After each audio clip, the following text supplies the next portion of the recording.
Grabe, akala mo talaga nagmo-morning assembly ang mga doggies na to dito sa labas ng ating mansion tuwing umaga. Tapos tingnan nyo, andito rin si Pulgoso. Wow! Bale, every morning talaga kapag lalabas kami, eto na nga yung mga bumubungad sa amin. Syempre, ang sandamakmak na doggies na to na naghihintay ng kanilang breakfast. Tapos tingnan nyo, ang cute kasi pakaway-kaway rin yung bunto. Sakto naman nandito rin si Pulgoso, tumakbo nga lang siya palayo. Pero nung tinawag nga siya ni mother, eto't bumalik nga siya uli. Ang galing din nga kasi alam niya yung pinakatawag talaga natin sa kanya kasi bansag lang naman natin yun at hindi talaga yun ang pangalan niya. Pero kahit nga na ganun, alam niya kasi nga talagang bumalik siya nung tinawag siya ni mother. Sabi ba naman kasi ni mother, Pulgoso, balik at papakainin. Sino ba namang hindi babalik nun? Siguradong gutom siya. Pero grabe, tingnan nyo naman ang ating poging-poging si Pulgoso. Grabe na talaga ang changes sa kanyang katawan. Kung nakikita nyo nga siya sa mga previous video natin, talagang balat na lang nga siya. Tapos talagang patsyang-patsyang pa yung balat niya noon. Wala nga siya noon ni isang balahibo, pero tingnan nyo, ang ganda na ng balahibo niya today. At kada ipapakita nga namin siya sa inyo, talagang napakalaki na mga changes niya. Kaya kung talaga nanonood kayo noon pa, malalaman nyo talaga kung gaano kalaki na ang pagbabago dito kay Pulgoso. At kung hindi nga kami nagkakamali, ang nagmamay-ari dito kay Pulgoso ay yung nakausap namin noon sa barangay. Nakita niya nga daw kasi itong si Pulgoso sa videos natin at sabi niya kanya daw yun. Talaga nga lang daw pagala-gala itong kanyang aso na to. Which is true naman, lagi naman ganyan ang mga doggies, diba, kung saan-saan sila nakakarating minsan dahil sa kanilang pagmimay. Kaya naman ngayon nga napadaan dito si Pulgoso,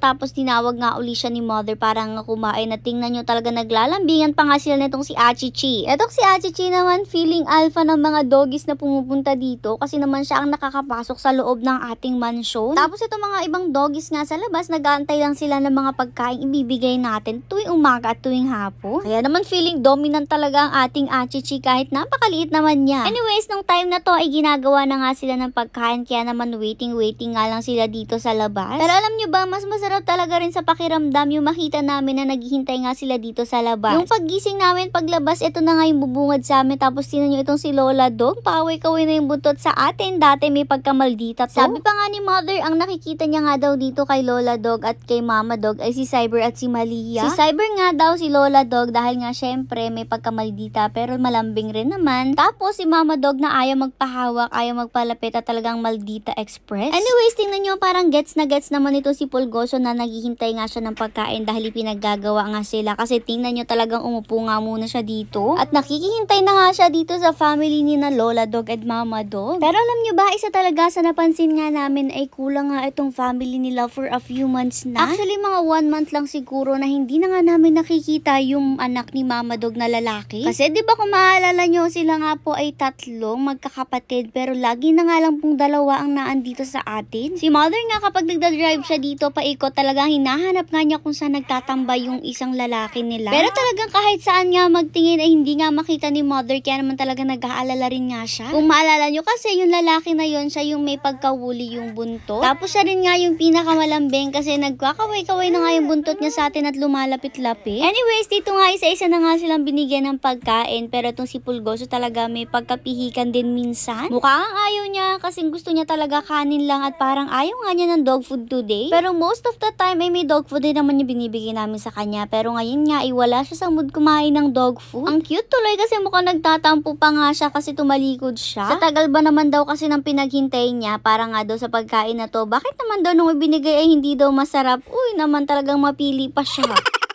Pero nayaan na rin naman namin kasi sigurado nga maya-maya kakainin rin naman niya yan. For the talikod at for the tampo effect lang siya ngayon, pero pag nagutom ay siguradong kakainin rin. At syempre, tama ang hinala ko kasi tingnan nyo dito, talagang kinain na nga niya. Pero syempre, hindi naman pwedeng si Pulgoso lang nga bibigyan natin ng pagkain kasi itong family niya na Mama Dog, syempre